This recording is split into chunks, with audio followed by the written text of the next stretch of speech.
Hello everyone, this is Ketish here. In this video, I'm going to go through the AQA Chemistry 2022 Chemistry Paper 1 Higher Tier question number 2, which is on the topic of energy changes. Sodium carbonate reacts with hydrochloric acid in an exothermic reaction.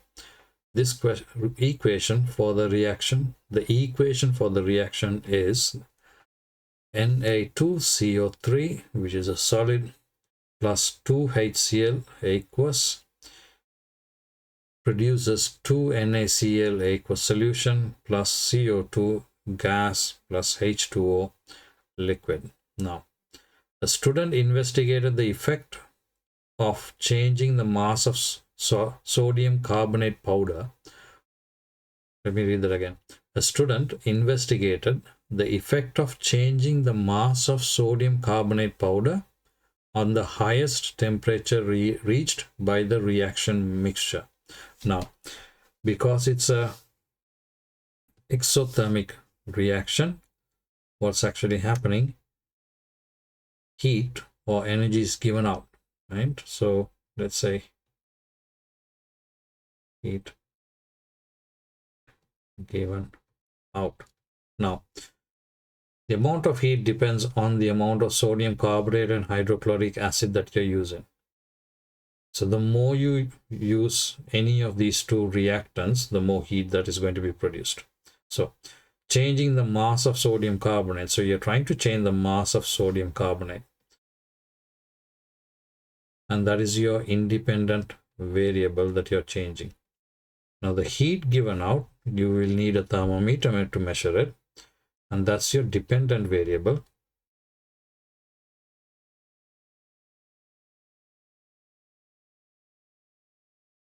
That you're going to measure. So what's a control variable? The control variable is going to be the acid and the volume of it that you use, the concentration of it that you use as well. And what you want to do is check for a given volume and concentration, let's say 10 milliliters of hydrochloric acid of 1 molar solution, and you want to check it for react it with 1 gram, 2 grams, 3 grams, 4, 5, 6, 7, 8. You can go up to range minimum at least 5 different readings, and you want to repeat it so you can get an average temperature as well. You can use an electronic thermometer so that you can get the temperature more accurately and into a decimal place as well. So the question is, plan a method to investigate the effect of changing the mass of sodium carbonate powder on the highest temperature reached. So how would you plan using the information that I have given you? So you would need to measure the acid into a certain container. So here's a simple setup of the experiment that I would actually use. Let me show you that first. So I would have a polystyrene cup inside a beaker so that it doesn't topple over with the stirrer and the thermometer. And the thermometer, I would actually could hold it by hand, but then again, it's better to hold it using a clamp so that it doesn't topple over. Stirrer too, so that you can actually mix the sodium carbonate when you add it to the acid. Polystyrene cup is an insulator, so that way you're not going to absorb any heat from the chemical reaction liquid into the cup, and the beaker will actually make sure that it doesn't topple over, as I said before. So here's the setup. Here's the answer. You need to think about how you're going to write it and how you would actually present the idea in a series of simple steps. So here's the answer for it. Measure 25 milliliters of hydrochloric acid with a measuring cylinder. So I said 10, but 25 would be better. Pour the acid into a polystyrene cup. Measure the initial temperature of the acid with a thermometer. Remember, you're not going to start at 0. You're going to start at room temperature, let's say about 27. you want to know the highest temperature reached. So you need to know the initial and final temperature as well, so you can work out the difference.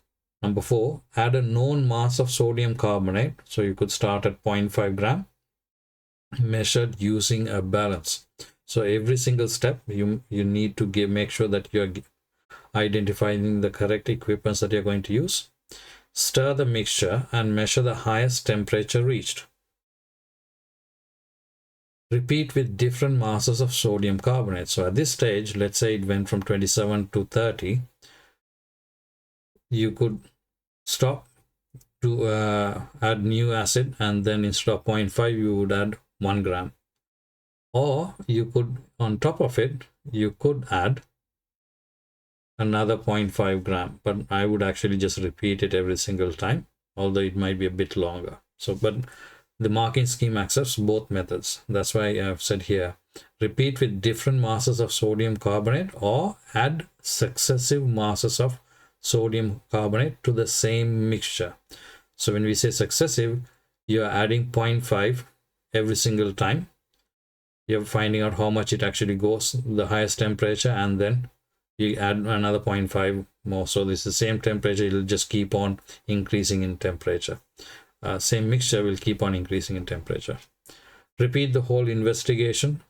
Use the same starting temperature. So ensure that you're taking it from the same bottle, you're in the same room, and you're doing within the same hour or so. And the room temperature doesn't actually change much.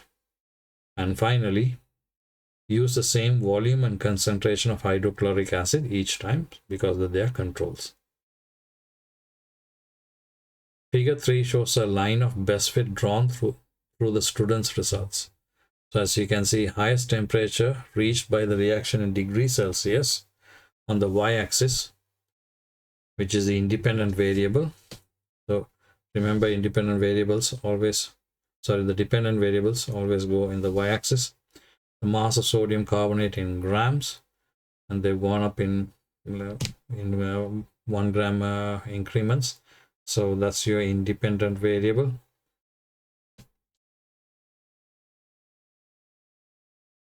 Determine the gradient of the line of best fit in figure 3. Use the equation.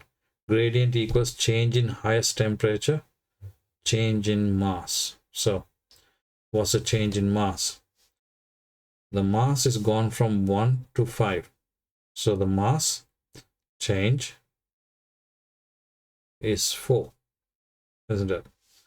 And the highest temperature reached, now that's 28 and this is 29. So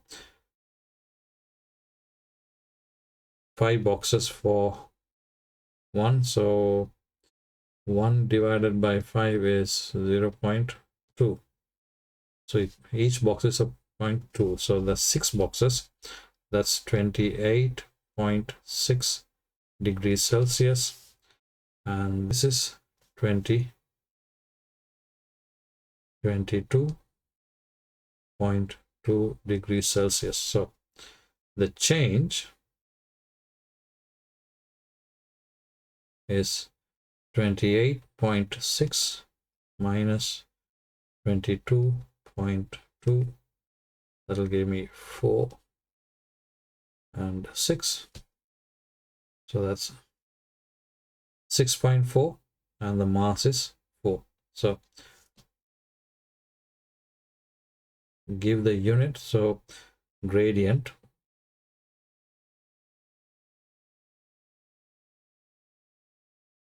(6.4) divided by 4. So let's bring the calculator for a second.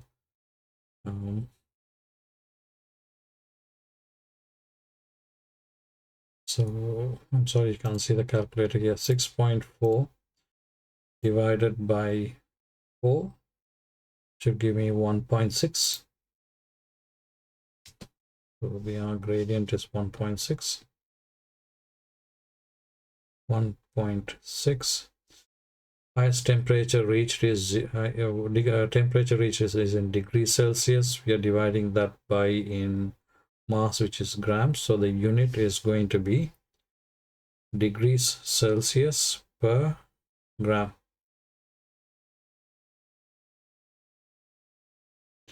The initial temperature of the reaction mixture is where the line of best fit would meet the y-axis. Determine the initial temperature of the reaction mixture. Show you're working on figure 3. So you need to show it on the graph. So how do you work out where this line actually meets the y-axis? You just need to use the ruler and draw a straight line till it crosses over. So let's see if I can actually draw a straight line. Okay. Probably should get it right. No.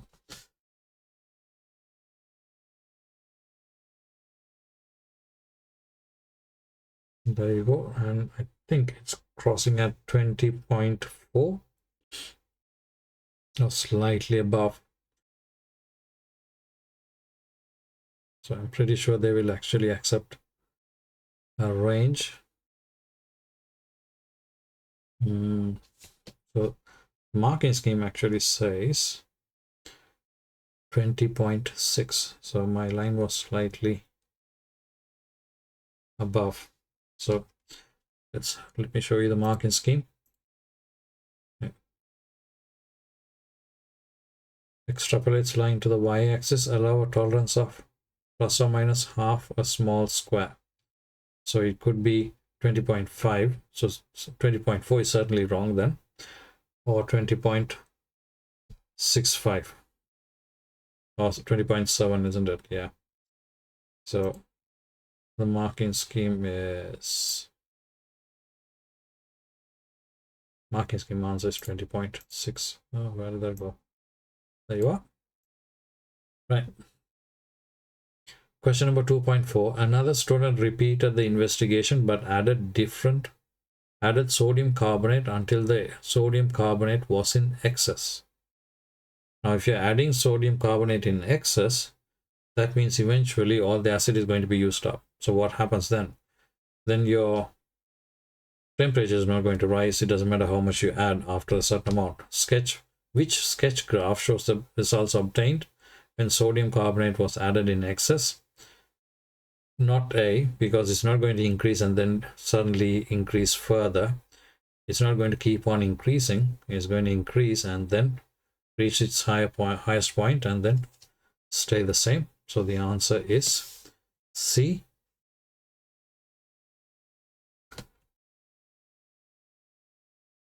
Figure 4 shows a reaction profile for the reaction of sodium carbonate with hydrochloric acid.